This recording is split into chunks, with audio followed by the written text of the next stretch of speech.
Hello guys, welcome back to my channel. ඔයාලා මගේ කලින් vlog එක බැලුවා නම් ඔයාලට මතක ඇති මම ගාලු කොටුවේ ගිහිල්ලා ඒ අහස ගැන ගොඩාක් වර්ණනා කරා.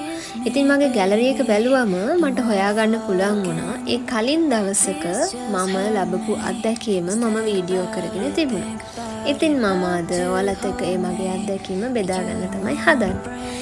මේ ඒ කතා කරපු කලින් දවස්වල කරලා තිබ්බ වීඩියෝස් ටිකක්. මට බ්ලොග් එකක් කරන්න බැරි වුණා ඒත් මම ඒක වීඩියෝ කරලා තිබුණ නිසා මට ඒ ලස්සන අත්දැකීම ඔයාලත් එක්ක බෙදා ගන්න පුළුවන්.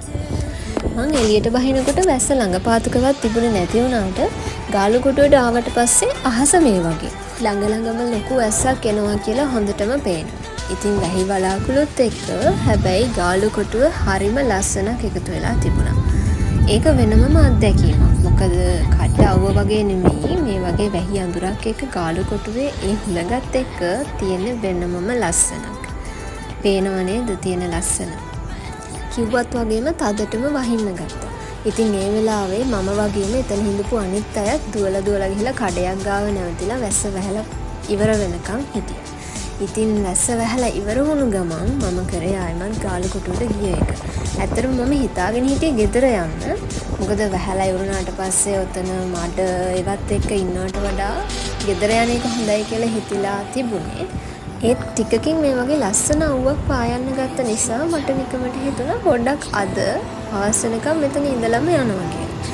ඒ තෝරගත්ත තේරීම ගොඩක්ම හොඳයි. මොකද ටික වෙලාවකට පස්සේ අහස මේ වගේ. මම ගෙදර ගියා නම් මේ වීව් එක මට මිස් වෙනවා. ඒ වැස්සට පස්සේ ගාලු කොටුවට අමුතු ලස්සනක් එකතු වෙලා තිබුණා.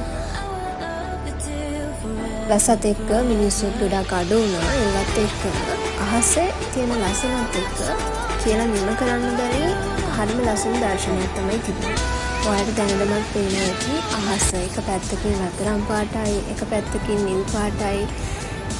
ඉර ගිනි බෝලයක් වගේ තියෙනවා. මේක තනිකරම නිකන් ඇඳපු චිත්‍රයක් වගේ. අපි අර ඉස්සර සාහිත්‍ය කතාවල කවිවල අහන හරිම ලස්සන දර්ශනයක් තමයි මෙතන තියෙන්නේ. මට ඇත්තටම ඒ ලස්සන වචන වලින් කියලා නිම කරන්න බෑ.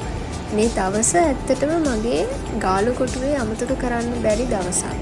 ඒ තරමට මම මේ වීව් එකට මාර විදියට ආදරය කරා. ඒ වෙලාවේ එතන තිබුණු ඒ නිස්කලංක බව ඒකත් එක්ක හැමදේම මට හරිම ලස්සන මතකයක් විදියට මගේ හිතේ තියෙනවා තාමත්.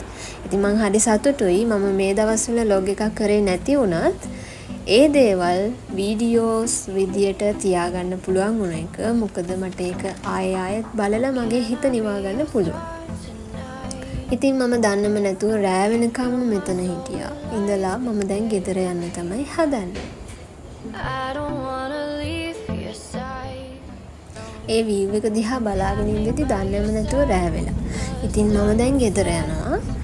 අපි ආයෙත් දවසක ආයෙත් අලුත් vlog එකකින් හමු වෙමු. එතකන් bye bye. The season